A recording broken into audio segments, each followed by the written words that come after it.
Do you have your tea ready? I like coffee with my coffee. I'm a no bullshit kind of girl. No room for creamer or that vanilla stuff either. I need something real to fill my cup. Hi, welcome back to my channel. My name is Isabel and these are the 5 books I read during the month of May. Starting good and strong with another Toni Morrison, we have Tar Baby. Tar Baby was published in 1981, and actually I don't know if you want me to tell you when the books are published, but I always feel like I need to know when is a book was published. I don't know why, but 1981. Tar Baby portrays very interesting dynamics and intersectionality of gender, race, post-colonialism, and if you want to do like economic reads or like a Marxist read, you could, because this is a big intersectionality masterpiece. Front and center, we have Jadine, or Jade, a beautiful model who was raised by her aunt and uncle and their employers. Their aunt and uncle work for a wealthy white family that live in an island. And for me, this is where the novel really grabs you. Because of this setting, this plot, you have this complex relationship with these two couples, because you could say that there's a family dynamics, but they are the workers and the employers, and you have this and you have race in between that, and it's very similar to a plantation or a plantation structure, especially when you bring in the indigenous workers, natives from the island that also work for this wealthy white man. Hence, this relation is uber complicated, and also in relationship with her, because Jadine is an educated black woman. She is not a servant, so she gets to sit around and be served by her family, but she's also in thin ice because she should be grateful to this white family that have economically provided for her education, and also her beauty brings a lot of pretty privilege, but also because of her race she gets like this tag of exotic or an exotic beauty during her work as a model, which is problematic. That is the setting. And also we have this rogue black guy that comes in and interrupts these dynamics with the servants and the wealthy rich, and he just comes in with very different ideas and to disrupt, because we needed a little bit more of drama in this plot. Sun, this guy, and Jadine fall in love. They start this love affair and they kind of leave the island, so we see if the relationship can work beyond the island. And we also see how both of them have very different descriptions and how they embody race and traditions very differently. Sun is an extremist. He goes against all social rules and traditions, and he really doesn't want to bend to the white man. He doesn't want to bend to the industry. He doesn't want to bend to education. He wants to be fully himself, fully the black man. And Jadine, I think, is a richer character in this aspect, because from being educated, from being a model, from being in this in-between state in this house, she really sees a lot of gray areas in conventional depictions of race and gender, and it makes a masterpiece of a novel, honestly.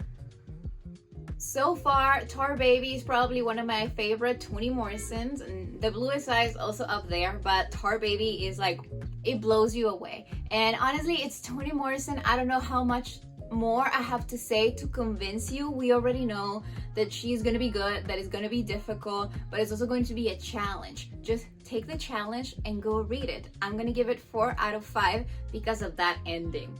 And I feel like I say the same thing about every Toni Morrison novel, but that ending. Right after Tar Baby, I wanted something different. I wanted a mystery, but I wanted it like thriller-esque. I wanted to go with the characters and there's something weird and I want to figure it out with them. So if you want to read something that it works like a movie that you would watch with your mom during a Sunday to figure out who did it, I can recommend to you The Last Thing He Told Me by Laura Dave, which was released on May 4, 2021. So it's a new book. You probably already have seen it. all over Instagram. It's getting all the hype because it's part of Reese Witherspoon's book club, and she has a good platform and everyone loves all the books that she picks, and this is a really good one. I read it during the weekend. It's a very easy, quick read, and also is a book that grabs you in since the beginning, and that's something that I love, and I'm sure that you love it too, because since the beginning you want to know what's happening. It jumps right to the action, and it's full with plot twist. We have a woman, her name is Hannah, and she had recently got married to this guy. He has a teenage daughter, Bailey, and one day he just disappears. The company that he used to work for goes under because of fraud, and there's this big investigation, and it's all over the news, and Hannah is like, what's going on? Her husband is not showing up. She is stuck at home with her daughter, and all the media outlets trying to call her. And deep down, she knows that he wouldn't have done anything like this. And if he would have made a plan for his daughter because he loves her so much. I feel like it's a refreshing take of your husband is not who you think he is, because he's actually a pervert or criminal, gangster, whoever that he is. He's not who he used to be, whatever. And I think this is a refreshing take on this type of art with this type of plot. And we really go with Hannah and Bailey. She's a teenager, she's a stepmom. Like, we have a lot to unpack there because they don't have the best relationship, and now there's this crisis mode when they can only trust each other. So that's interesting as well if you're into that kind of family drama weaved into a murder mystery, weaved into a mystery and a crime and all of that. So fast-paced, emotional, good ending, very emotional ending. Like the whole book wasn't that emotional, but the ending really got me, and good character development. And when the truth comes out, it leaves you with this feeling. A lot of crime, thriller, mysteries, you can figure it out since early on, and sometimes that discourages you from continue reading it, or you just want to read it because you already know what's going to happen and you want to test if you got it all, and when you do, you're like, I knew it. But with this book, all these plots and everything is well constructed to the point that it makes sense, but also it's not like, oh, I got it since the first chapter. Like, I've read some books that do that and it's very annoying. So this is, I think, deserving of all the praise. Laura Dave, your book deserves Instagram hype. Congrats. At least from my point of view, which I'm very famous, you might know. And I'm gonna give it 4 out of 5. I kind of hope that there's like a movie or a show, because I feel like my mom would like it. And talking about that, next book is a book that I didn't think that I was gonna like that much. It is a book that I hope there's an adaptation coming up soon, because it will be so good, so entertaining. There's this character that I kind of place as Reese Witherspoon in my mind, even if she's not going to be her, even if they do something, probably, I don't know, please do so if you can, whoever is watching this. But it is this book that I was in my local library waitlist for, and it came out and I was like, oh great, I'm gonna read it. It's probably a 3 out of 5 because I'm bitchy like that. But Girls with Bright Futures by Tracy Dotmere and Wendy Katzman. I'm very bad with last names, sorry. You are amazing. But this novel, dude, I didn't see it coming at all. Girls with Bright Futures came out earlier this year, I think around February. But this book follows 3 women, and these women have something in common. They want their daughters to go to Stanford, and the shortcomings, their motivations are very different, and their backgrounds. One is a CEO with immense amount of power and money. The other mom works for the CEO lady. She's a single mom. She was a teen mom. She didn't go to college, and the only reason why she wants her daughter to go to the school is because her daughter wants to go to school. Like, it's not because of status or reputation or anything like that. It's just because that's her daughter's dream, and she needs to support her because she's her mom, even if she could lose her job or something. And the other mom is a mom that also goes to the same school as these other girls, but this mom is your typical mom that is always volunteering for something, that spreads all the gossips around, and who is president of the PTA or something like that. these three moms are gonna go through hell, through college mania, and they're gonna find out what other people and themselves are capable of, because the prep school that the girls are going to had the brilliant idea of informing them that there's only one spot left for early admissions in Stanford. So these women are gonna fight to death for it. So okay, let me explain my personal bias. When the college admission scandal happened, I was just coming into UC Berkeley. I had just transferred. I think it was my second semester there when the news broke in March or something like that. And I was pissed. I was disgusted. I was angry, but I was also not surprised. And I wasn't surprised that nepotism and corruption happens in all areas, and that sometimes you have to work very hard for something, and there are other people who just give money or they say their name and they're automatically in, even though you have worked all your life for something. That's not something that surprises me. Like, I'm 23, I know. The thing is, and it's interesting because these women are friends, the authors are friends, and they were writing this novel, and then the scandal happens while they were working on it. So they're like, see, this is a very relevant topic that not a lot of people are talking about. So this novel goes amazing with the times. It goes amazing also with this climate that we're in education, because it was a college admission scandal and there was also a pandemic.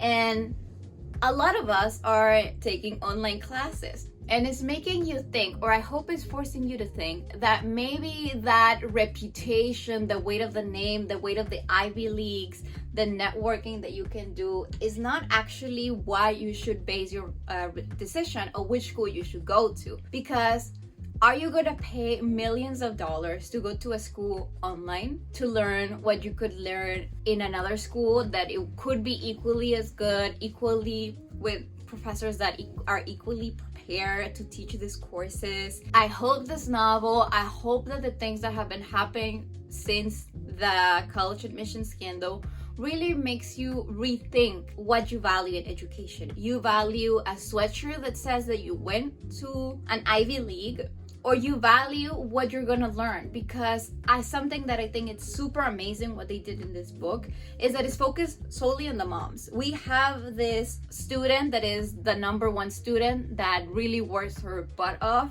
to go to Stanford. We have some of her, but the other girls are barely there. It's focused on the moms. It's focused on the parents that feel like a competition to prove that they're good parents, that they can send their kids to an Ivy school and that they're gonna become engineers or something like that, even though the kids don't want to be engineers or doctors or lawyers.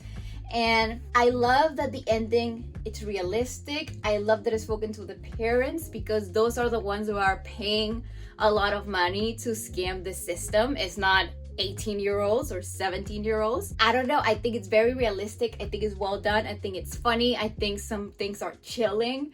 And it goes amazing with these topics and this obsession that people have in college mania, and how you can never know what other people will be capable of for getting where they want to go or getting what they feel entitled to. 5 out of 5. I loved it. I keep thinking about it even now. It has a great ending, and again, I hope they make a movie, or this could be a great show, I feel. Also published on May 4th.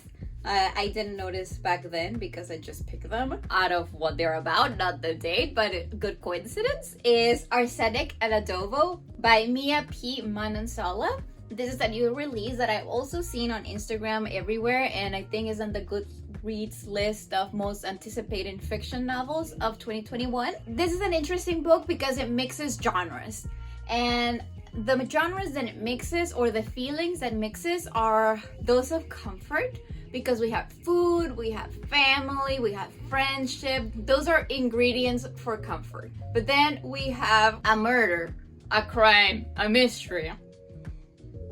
So don't let yourself be fooled. This is a story. This is going to be an investigation of what's happening, but it also has so much more. I think I learned a lot, and I could understand the character a lot, because the main character, Lila, I don't know how to pronounce her name actually, but she is Filipina. She's second generation, I think, of Filipino American, and her arc is heavily influenced by this, by her identity, because her family wants her to do and act in a certain way. And with this, I'm gonna go over the plot a little bit. Lila just has come back to her hometown because she has gone through a horrible breakup, and she just wants to see what her next step is going to be in life. She loves cooking, she loves baking, she has a little dog, and she just wants to go out there again and try again. She's just trying to figure out which way she's gonna go. However, her family is, I see it as a typical Mexican family. And I know that Filipinos are not Mexicans, but we were colonized by Spain. So like Mexicans, her family expect her to stay with them and be there for the family, work in the family restaurant, or to settle down with a good boy that they know and build up a community. Don't leave the community, especially if you're female, or at least that's in Mexico. You aren't really supposed to leave because that looks selfish. And I get it that other cultures don't see it like that. They see it like, well, you're 18, get out of my house, go live your life. But that's not how we are. That's not how Mexicans are. And as I could read in this novel, that's not how the Filipinos are either. So I could relate to that and I could really understand that. But I feel like if you are a reader that comes from a different culture, maybe you wouldn't understand that as well, and you will feel slightly annoyed by the characters in the family dynamics. Just heads up, okay? But still read it, just heads up. So where does the murder comes in, right? Because we all just talk about this restaurant and the family dynamics, and I promise you a mystery, and you do have a mystery. Lila is working one day in her family's restaurant, and then it comes her ex-boyfriend, who is a food critic, and he has been brutal about her restaurant, her food, and he has been giving very bad reviews, but he comes in all the time to eat. So she's kind of annoyed of seeing him there, and they go into a little exchange of words, and he dies. He dies there at the restaurant. His face falls on his food plate, and there comes the police, there comes the FBI, there comes everyone in town, and everyone thinks that she murdered her ex-boyfriend. I mean, it looks bad. We know, Lila knows, and we as a readers know since the beginning that she didn't commit the murder.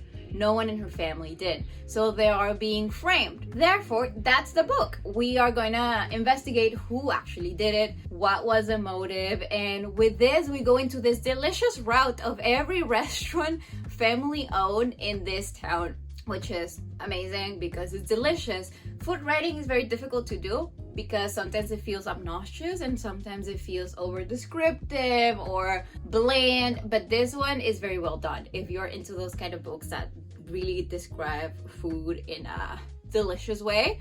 This is one with murder, and I want to explain my rating and the reason behind this, and I feel like I'm being unfair, and I want to say that because I don't want to influence your decision of reading it or not without explaining it. I give this book 3.5 out of 5 stars. Probably I would have given it 4.5 if I would have been more observant since the beginning. This is a book in a series. This is a series. There's going to be another book. I don't know if it's with the exact same characters or whatever, but this is not a standalone. And I like to read standalones. I don't like reading series because I'm not 16 anymore. I don't have the patience. I want the book to end when I finish reading it. You feel me? You know what I mean?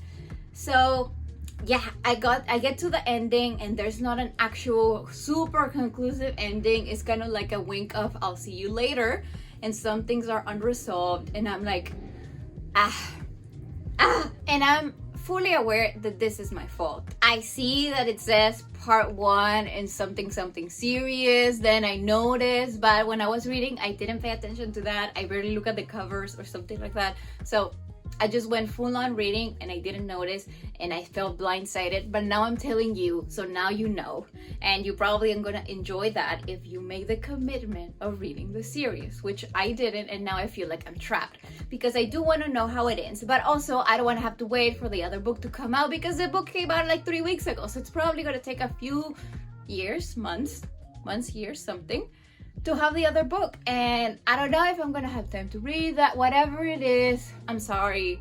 this is not an actual fair review, but I don't feel like I could give it more when I had that bad experience reading it. 3.5 out of 5.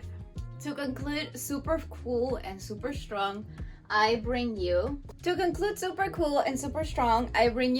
Papi, How to Come Out in a Walmart Parking Lot and Other Life Lessons by John Paul Bremer. Coming out on June 8th of 2021. I first want to say that this is my first arc.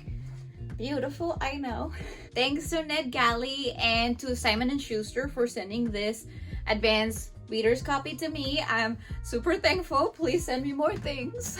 And Hola Papi talks about everything. So that's like the best thing that I could have received as my initiation into this process of becoming most of a serious reviewer. Anything that you need to know about career, identity, and like almost every part that forms your identity. So it could be your cultural heritage, your sexuality, your way of perceiving yourself, your way of loving, your way of dressing.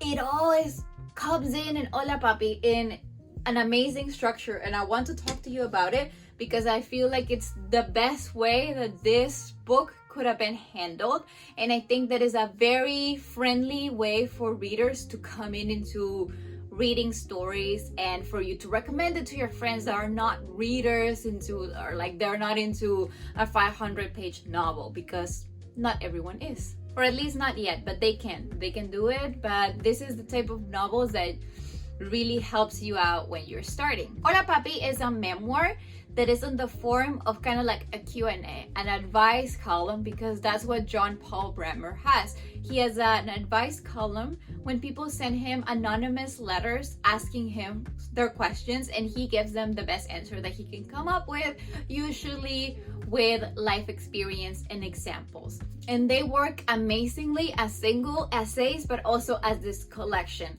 When they are on their own, they are essays with a topic, with a beginning and ending, and they're great for a short reading session, but put together, they are a memoir.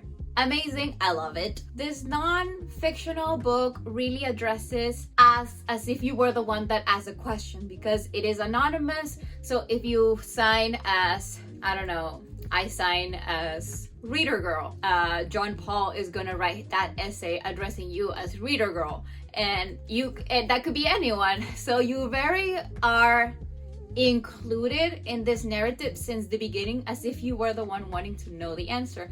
And we do want to know these answers, but it's also the way the author can tell us about his life. Memoirs are very difficult for me to review, I feel, because I can't tell you if your life is interesting or not. I mean, I could, but that's not very nice and that's not very objective. So the only way I review memoirs or biographies are how interesting they do it, the tools that they use to convey the story. This is kind of interactive.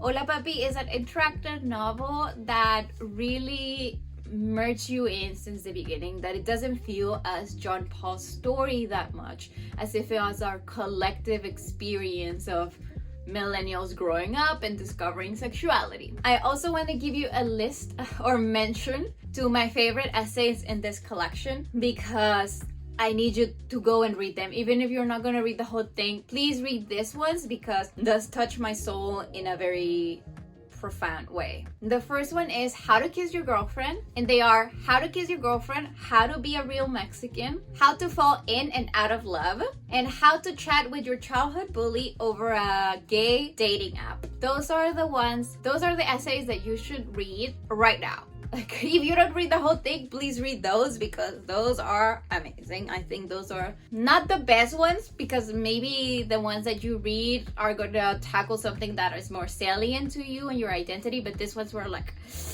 very important for me. Hola Papi is so touching, as I say, with your emotions and everything, but it's also so funny, and that's something that we don't often get in this type of books.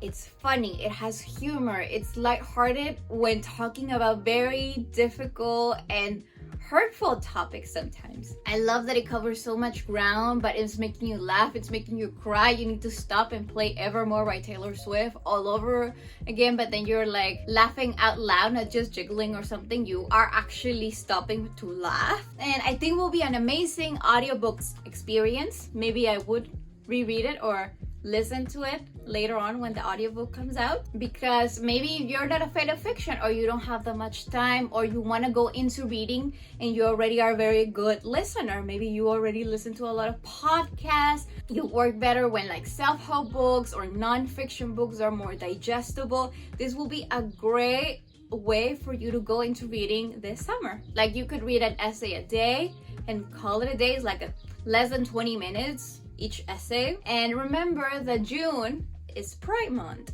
at least in the US. I don't know if it's Pride Month everywhere, but it is Pride Month. And maybe you want to know more about these topics, and I feel like the best way to be empathical and to understand other people's struggles is to not think of them as a collective of like gay people suffer because of this, because that's very broad and not enough for you as an individual to connect with. But if you are like reading individual stories, then you're gonna see a pattern. And even if you're not part of the LGBTQ community and don't feel this particular struggles, you as a human, you are going to be able to relate to them because of the richness of writing, because of the sensible fibers that it touches. And I just think that is an amazing read if you're a reader's beginning, as I said, but also if you're an ally beginning, or maybe you are part of the LGBTQ community and you want to read more books about people who are there, who have been through what you have been through, and read it. I don't know what else to say, just read it. It's coming out on June 8th. I love it. And I loved it. John Paul is Mexican American. He is an amazing person. He is very funny. He's always on Twitter. You can tweet him something. And maybe also because he's Mexican, I feel this connection to him, because I can't imagine what it must be to be gay and Mexican, because Mexico is an amazing country, but we have this culture that is rooted in toxic masculinity, and breaking up with it and then embodying in it as I am Mexican and I'm also gay, and I'm writing this book to let you know about my experience and that I represent this type of man is so powerful. I can't wait for all of you to read it and leave me your comments down below, or tweet me something, or send me something over Instagram to see what you think of it. I'm gonna give it 5 stars. This is one of the best memoirs I've read. I can't believe that is the first arc that I'm receiving. I'm loving these things. That is all from me. Those are the books that I read during the month of May. And I know that I'm dressed up as if it's October, but it is May, or it was May, because it's probably June already when you're watching this. So let me know what you think. Keep reading, and when you're not, follow me on all my social media, link down below, as I always tell you. And I don't know, tell me, what are you gonna be reading on June? I don't know what I'm gonna be reading in June, but I know it's gonna be amazing because I'm in a great row of amazing reads. So yay for me. See you all next week. Bye.